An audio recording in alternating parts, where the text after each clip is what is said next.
Bueno, ya después de 2 días de revisar ODS, ya deben conocer este cuadro de memoria. Vamos a pasar al próximo.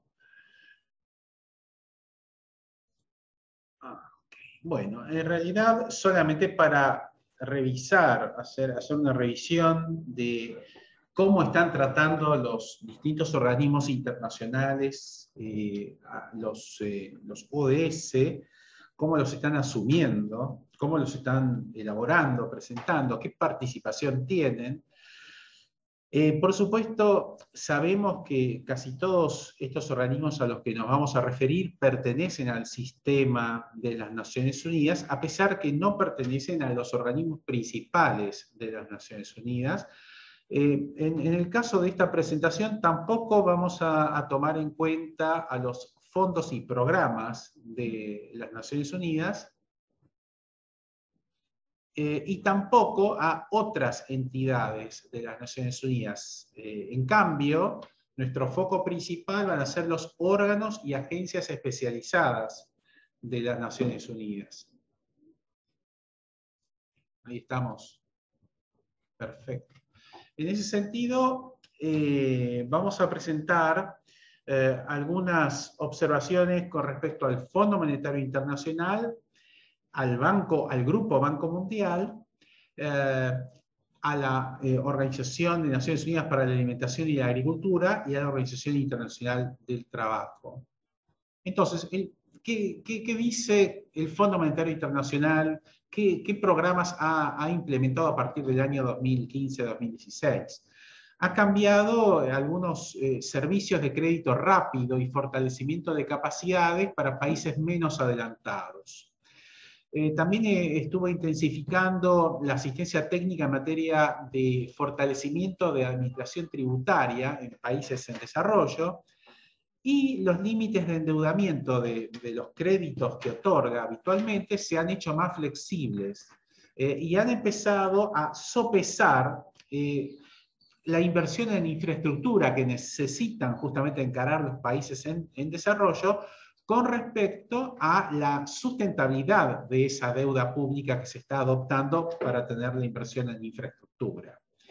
Eso en cuanto a sus propios productos, a los préstamos que otorga. En cuanto al análisis de política que realiza para los países miembros, ha abrazado, por lo menos en lo discursivo, no sé si en lo operativo, la necesidad que tienen los países en desarrollo de una mayor diversificación y de una mayor transformación estructural para tener un crecimiento sostenido. Así que ahí la pregunta o la tensión sigue existiendo entre si estas nuevas políticas tributarias que se proponen y las nuevas políticas de gasto público para intensificar la inclusión económica, financiera y de género es sustentable, ¿no? O sea, siempre la pregunta de fondo es esa tensión entre el gasto y la sustentabilidad en materia de ingresos. También, aparte del tema de abrazar la diversificación y la transformación estructural, ha empezado a pensar en términos de resiliencia y sustentabilidad en términos ambientales, ¿no? En ese sentido, se está trabajando y discutiendo activamente reformas en sectores de energía y de agua, y siempre con un eje en los precios. Obviamente, el Fondo Monetario Internacional va a estar siempre relacionado con los ODS de carácter más económico, ¿no? En este caso, con el 8 de trabajo decente y crecimiento económico, con el 9 de industria, innovación e infraestructura, con el 12 de producción y consumo responsables, y con el 17 de alianzas para lograr objetivos de los ODS. El Grupo Banco Mundial tampoco vamos a mencionar a todos los miembros del Grupo Banco Mundial, solamente una reflexión sobre la labor del Banco Internacional de Reconstrucción y Fomento, que se ocupa más de los países de desarrollo en desarrollo intermedio, y de la Asociación Internacional de Fomento, que se ocupa de los países menos adelantados.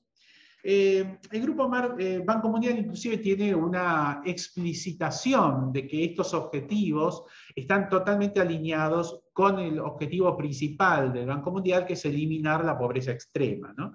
Siempre teniendo a los 814 millones de habitantes que viven actualmente con 1,90 dólares diarios, o por menos de 1,90 dólares diarios, y también contribuir a la prosperidad sustentable y compartida.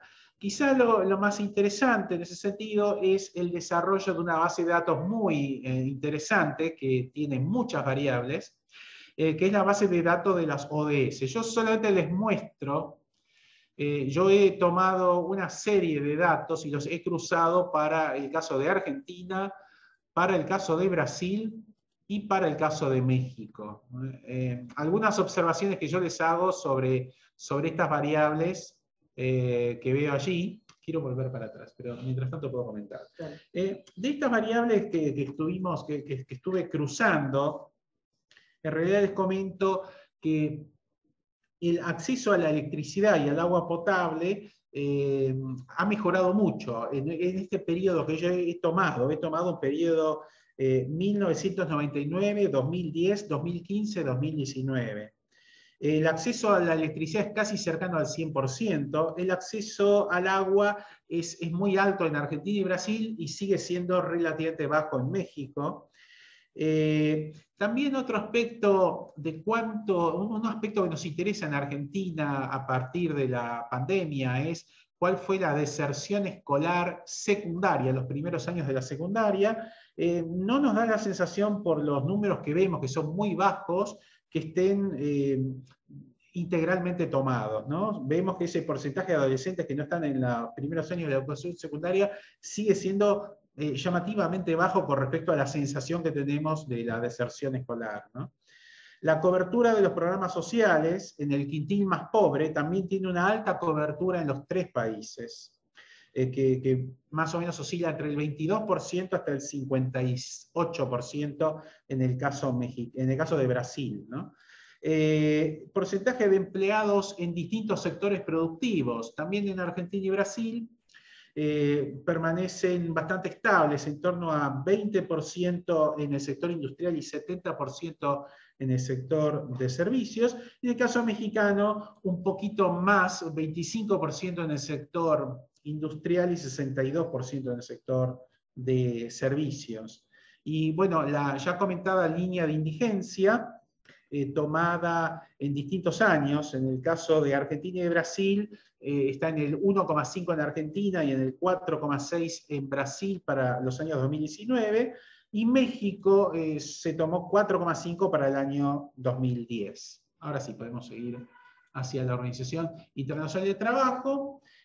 Perdón, un comentario más, volviendo para atrás del Banco Mundial. También han trabajado en un fondo que es muy modesto. Por ahora solamente se han ejecutado 12 millones de dólares, pero lo interesante de este fondo es que se ha hecho en colaboración con los gobiernos de Suecia, de Corea del Sur y con corporaciones de Corea y otras empresas internacionales, y con plata y recursos humanos de universidades. Se armó justamente un partnership, una alianza estratégica para alcanzar los ODS. Y el 12% de ese dinero fue invertido, bueno, en países frágiles, países que tienen conflictos, países que son menos adelantados. El 12% se invirtió en estas alianzas, el 10% se invirtió en igualdad de género y en trabajo decente y crecimiento económico, y un 7% se invirtió en hambre cero, programas de hambre cero, y en reducción de desigualdades entre países. Ahora sí vamos hacia la OIT. La Organización Internacional del Trabajo ha desarrollado sistemas de información sobre el mercado de trabajo utilizando datos nacionales que les proporcionan los países miembros. Los indicadores que están a disposición, indicadores de trabajo decente e indicadores claves del mercado de trabajo. También las recomendaciones que ha tomado la Conferencia del Trabajo en los últimos años, menciono acá las recomendaciones 202, por ejemplo, han trabajado con establecer pisos de protección social en materia de salud, en materia de licencia de maternidad, en materia de salarios mínimos para grupos vulnerables. Y la última recomendación que se trabajó en la Conferencia del Trabajo fue el tratar de ir sosteniendo una transición de economías informales a economías formales.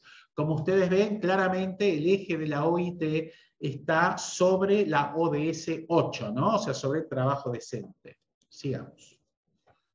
En cuanto a la Organización de las Naciones Unidas para la Alimentación y la Agricultura, la FAO, justamente desarrolla una enorme serie de variables y de indicadores, y es justamente la custodia de muchos indicadores relacionados con, obviamente, hambre cero, con igualdad de género, con agua limpia y saneamiento.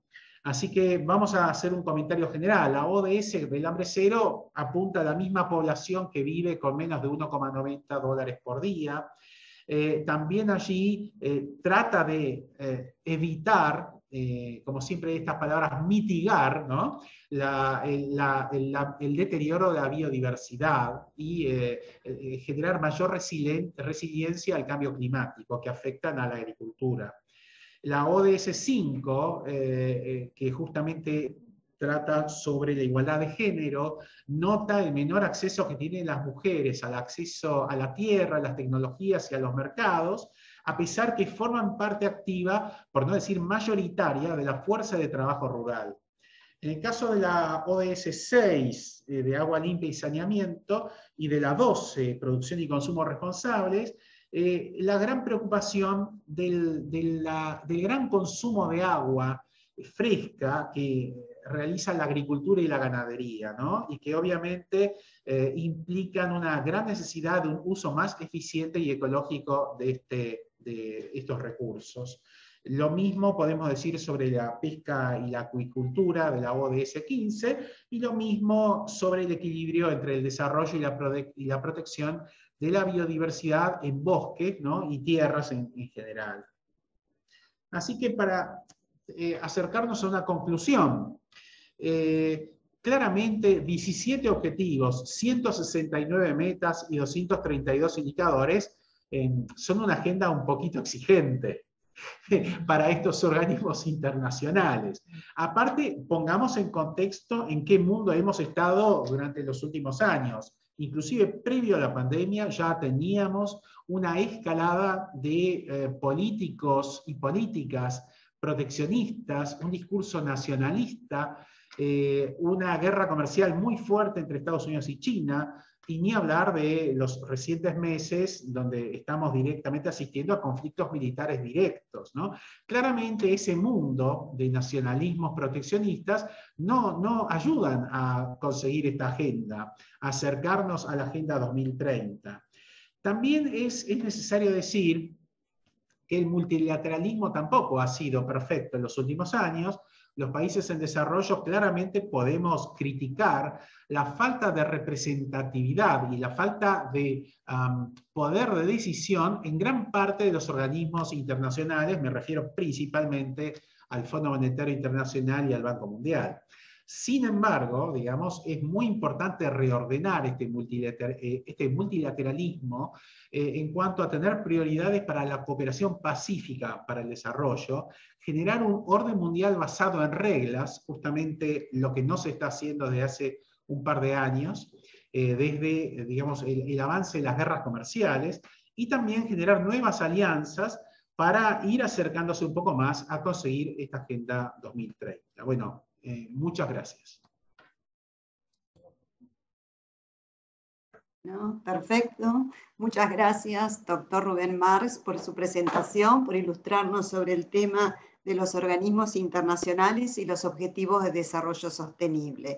Con su exposición vamos a dar por clausurado este 14º Encuentro Internacional de Investigadores, actividad que organiza la Red Latinoamericana de Cooperación Universitaria junto con la Universidad de Belgrano.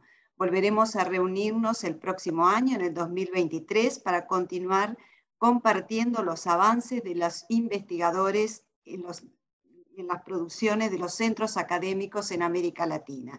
Muchas gracias por acompañarnos en estas dos jornadas. Ha sido un gusto y volveremos a encontrarnos nuevamente en el 2023, ya sea en modalidad virtual o presencial, según cuando las condiciones nos lo permitan. Muchas gracias, un gusto y nos vemos pronto. Gracias, hasta entonces. Hasta pronto. Gracias.